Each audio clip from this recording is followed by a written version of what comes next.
Slavery is an ancient practice. It has existed for thousands of years. Slavery is not limited to one culture or time period. It has been found in nearly every corner of the world. Please subscribe to my channel and click the like button. From ancient Mesopotamia to the Roman Empire, slavery was commonplace. This universality suggests a deep-rooted human tendency towards exploitation. Slavery was prevalent in Africa long before the transatlantic slave trade. African societies had their own systems of slavery. These systems were complex and varied. They were often tied to social status and debt bondage. Slaves in Africa could sometimes earn their freedom. Slavery in Africa was different from the chattel slavery practiced in the Americas. In some African societies, slaves were integrated into the kinship system. They could own property and even rise to positions of power. However, this does not minimize the brutality and exploitation inherent in any form of slavery.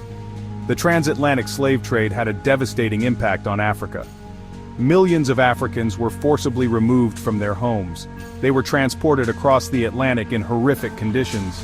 This trade disrupted African societies and economies. It left a lasting legacy of trauma and inequality. The history of slavery in America is often told as a black and white story. However, the reality is more complex. While the majority of slave owners in America were white, there were also black slave owners. This fact challenges the simplistic narrative of slavery as solely a white-on-black phenomenon. Records show that free black Americans owned slaves in every state that allowed it. These black slave owners came from various backgrounds. Some were free people of color who inherited slaves. Others were former slaves who purchased their freedom and then bought slaves themselves. Section 4. Motivations for slave ownership among freed blacks. The motivations behind black slave ownership were varied and complex, reflecting the multifaceted nature of the society in which they lived. Some black slave owners purchased relatives or friends to protect them from the horrors of the slave trade. This act was often a desperate measure to ensure the safety and well-being of loved ones in a society that was unforgiving and brutal. They hoped to offer them a semblance of family and support within the confines of a brutal system. By doing so, they aimed to create a safe haven, a place where their relatives could experience some degree of normalcy and protection from the outside world. However, economic factors also played a significant role. In a society where economic stability was hard to come by, owning slaves could be seen as a means to an end. In a society where land ownership was synonymous with wealth and status, some free black Americans saw slave ownership as a way to advance economically. Land and property were often tied to one's social standing, and owning slaves could enhance one's ability to manage and cultivate land, thereby increasing wealth. They sought to secure their financial future in a system that often relegated them to the margins. By participating in the economic practices of the time, they aimed to carve out a space for themselves and their families, ensuring a legacy of stability and prosperity in an otherwise hostile environment. Section 5. Sowell's economic perspective on slavery. Economist Thomas Sowell offers a controversial perspective on slavery. He delves into the economic underpinnings of this institution, arguing that it was primarily an economic system rather than a mere product of racial hatred. Sowell's analysis challenges conventional narratives by focusing on the economic incentives that drove the practice of slavery. He argues that slavery was primarily an economic system, not solely a product of racial hatred. According to Sowell, the demand for cheap labor was a significant factor that perpetuated slavery across different societies and eras. This perspective shifts the focus from a purely racial context to a broader economic one. Sowell emphasizes that slavery has existed across cultures and time periods, with people of various races enslaving their own and others. He points out that slavery was a common practice in ancient civilizations, including those in Africa, Asia, and Europe. This historical context is crucial to understanding the widespread nature of slavery beyond the Atlantic slave trade. Sowell contends that slavery was driven by the desire for cheap labor. He argues that the economic benefits of having a labor force that required minimal compensation were too significant for many societies to ignore. This economic motivation, according to Sowell, was a key driver behind the persistence of slavery. In his view, race was a consequence, not the root cause, of slavery. Sowell suggests that while racial differences were often used to justify the enslavement of certain groups, the primary motivation was economic. This perspective challenges the notion that slavery was inherently tied to racial animosity. He argues that slave owners, regardless of their race, were motivated by profit.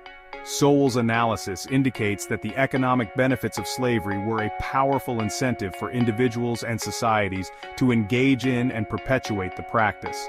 This profit-driven motive was a common thread across different cultures and historical periods. This perspective challenges the idea that slavery was solely a moral failing of white people. By highlighting the economic factors and the widespread nature of slavery, Sowell's analysis encourages a more nuanced understanding of this complex institution. It invites us to consider the broader economic and historical context that contributed to the persistence of slavery across different societies and eras. Section 6. Challenging conventional narratives. Thomas Sowell's perspective on slavery has drawn significant criticism over the years. Many argue that his approach minimizes the role of race and racism in the institution of slavery, focusing instead on economic factors. Critics argue that by emphasizing economic motivations, Sowell's work overlooks the brutal reality of slavery and the systemic racism that underpinned it. They believe that his analysis fails to capture the full extent of the suffering and dehumanization experienced by enslaved people.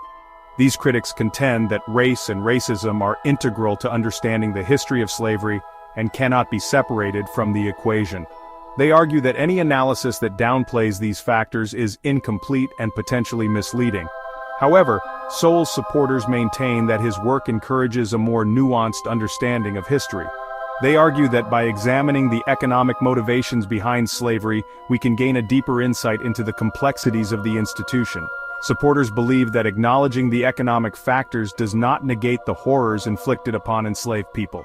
Instead, it provides a more comprehensive view of the forces that shape slavery and its enduring impact on society.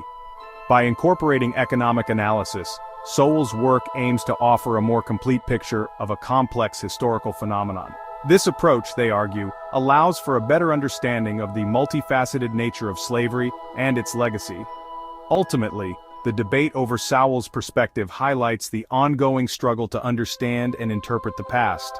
It underscores the importance of considering multiple viewpoints and the need for continued dialogue in the pursuit of historical truth. Section 7. The need for nuanced historical understanding. The history of slavery is fraught with complexity and contradiction. It is a history of oppression, exploitation, and unimaginable cruelty. But it is also a history of resilience, resistance, and the indomitable human spirit.